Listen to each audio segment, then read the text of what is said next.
Assalamualaikum warahmatullahi wabarakatuh.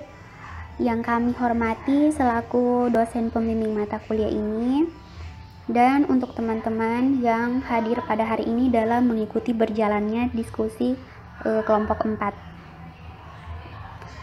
Puji syukur kepada Allah Subhanahu wa Ta'ala karena telah memberikan rahmat kesehatan dan keselamatan kepada kita, dan tak lupa juga sholawat serta salam kita curahkan kepada Nabi Allah Muhammad SAW.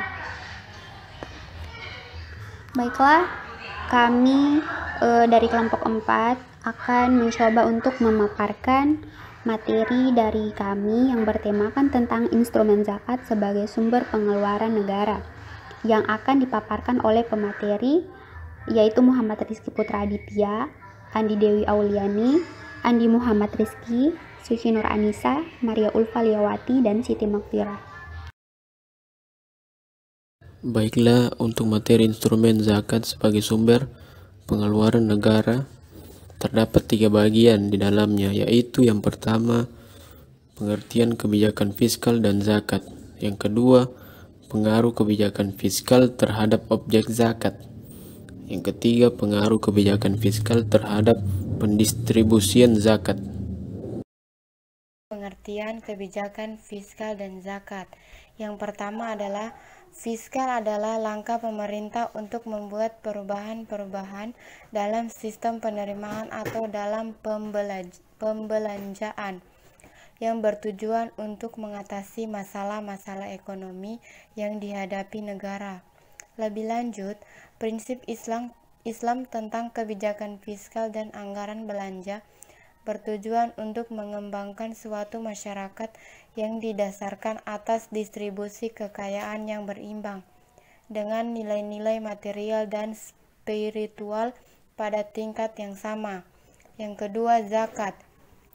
Zakat adalah ibadah yang berkaitan dengan harta benda yang telah disepakati, yang memiliki posisi strategis dan menentukan baik dilihat dari sisi ajaran Islam maupun sisi pembangunan kesejahteraan umat. Sebagai suatu ibadah pokok, zakat termasuk rukun ketiga dari rukun Islam yang kelima. Dalam pengertian teknis, zakat adalah sebagai alat untuk distribusi sebagian kekayaan orang kaya sebagai sanksi atas penguasaan harta tersebut, yang ditujukan untuk orang miskin dan orang yang membutuhkannya. Dalam pengertian modern, zakat adalah pajak yang dikumpulkan dari orang kaya Muslim yang diperuntukkan terutama untuk membantu masyarakat Muslim yang miskin. Pengaruh kebijakan fiskal terhadap objek zakat. Nah, di sini ada beberapa alasan mengapa negara perlu campur tangan dalam pengelolaan zakat. Yang pertama, zakat bentuk kedermawanan. Zakat hukumnya wajib atau imperatif, sementara kariti atau donasi hukumnya mandub atau sunnah. Satu-satunya lembaga yang mempunyai otoritas untuk melakukan pemaksaan seperti itu dalam sistem demokrasi adalah negara lewat perangkat pemerintahan, seperti halnya pengumpulan pajak. Yang kedua, potensi dana zakat besar. Dana zakat yang berhasil dikumpulkan oleh lembaga pengumpulan zakat masih mencapai beberapa puluh miliar, bercampur dengan infak, hibah, dan wakaf. Potensi yang besar itu dapat dicapai dan disalurkan kalau pelaksanaannya dilakukan oleh negara, Departemen Teknis Pelaksana. Kemudian selanjutnya yaitu membantu pembangunan nasional. Hal ini telah dipraktekkan oleh Rasulullah SAW, Umar bin Khattab, dan Umar bin Abdul Aziz yang mengaji guru-guru dari dana zakat untuk mengajari anak-anak muslim. Umar bin Khattab juga memberikan biaya transportasi kepada orang miskin, dan Umar bin Abdul Aziz pernah memberikan bantuan keuangan kepada orang yang akan menikah. Selanjutnya yaitu penyaluran lebih efektif, tepat, dan efisien. Jika negara mengambil bagian dalam hal ini, penyaluran dana zakat bisa teratur dengan lebih tepat dan efisien, serta merata jika dikelola dengan baik dengan menetapkan ketentuan resmi mengenai hal ini. Yang terakhir, memberi kontrol kepada negara. Selain pengumpulan dapat berjalan efektif, pengelolaannya juga dapat dilaksanakan secara skala besar dan manajemen dengan baik. pengaruh kebijakan fiskal terhadap pendistribusian zakat. Pada pembahasan kali ini terbagi menjadi 7 bagian, dan saya hanya akan menjelaskan 4 bagian. Yaitu yang pertama fakir dan miskin, yang kedua amil zakat, dan ketiga mu'alaf, dan yang keempat rikab atau budak. Fakir dan miskin. Fakir miskin ialah mereka yang dapat memenuhi kriteria sebagai berikut: dapat memenuhi kalori dan protein secara wajar, sandang menutupi aurat dan melindungi dari gangguan cuaca, papan dapat jadi tempat berlindung dan berkeluarga, dan masih dapat mengembangkan pendidikan kognitif, afektif, motorik, serta dapat memenuhi kebutuhan dasar seperti air, listrik, dan lain-lain. Kemudian amil zakat. Amil adalah instansi pemerintah yang bertugas secara khusus untuk memungut dan mengelola zakat,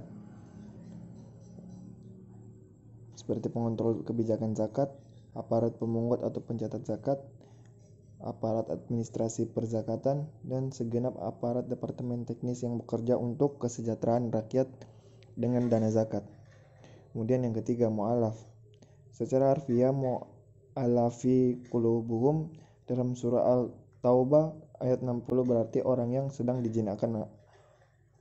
Artinya, dengan pengertian ini maka dana zakat dapat digunakan untuk menyadarkan kembali anggota masyarakat yang terperosok ke jalan hidup yang berlawanan dengan fitrah kemanusiaan, seperti pelaku asusila, tindak kriminal, rehabilitasi penyalahgunaan narkotika, pengembangan masyarakat atau suku-suku terasing, dan usaha rehabilitasi kemanusiaan lainnya.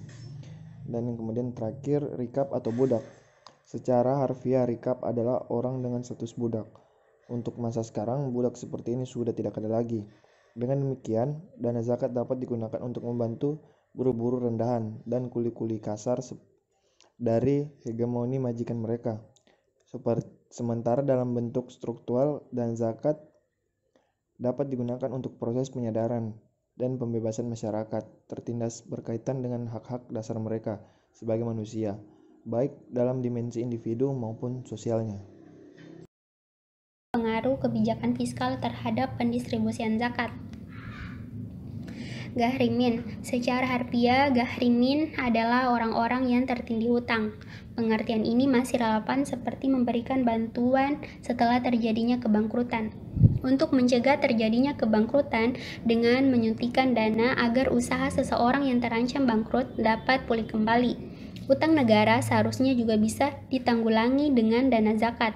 Oleh karena itu, sangat wajar kalau dana pajak yang terkumpul di negara-negara kaya dihibahkan untuk membayar hutang-hutang negara-negara miskin.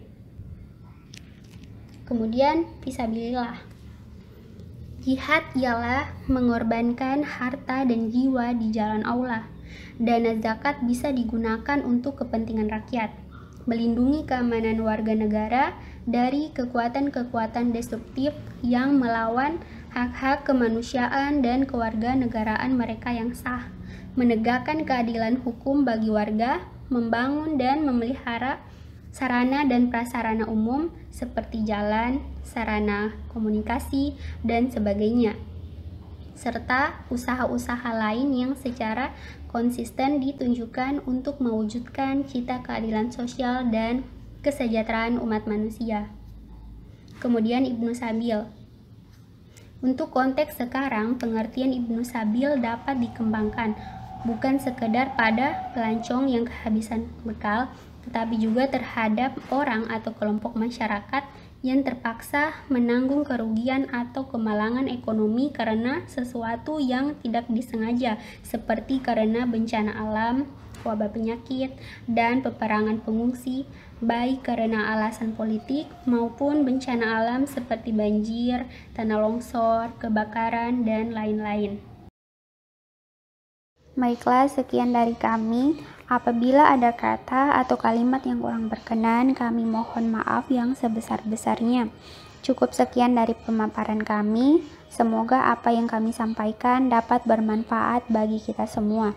Akhirul kalam, wabillahi taufiq wal hidayah. Wassalamualaikum warahmatullahi wabarakatuh.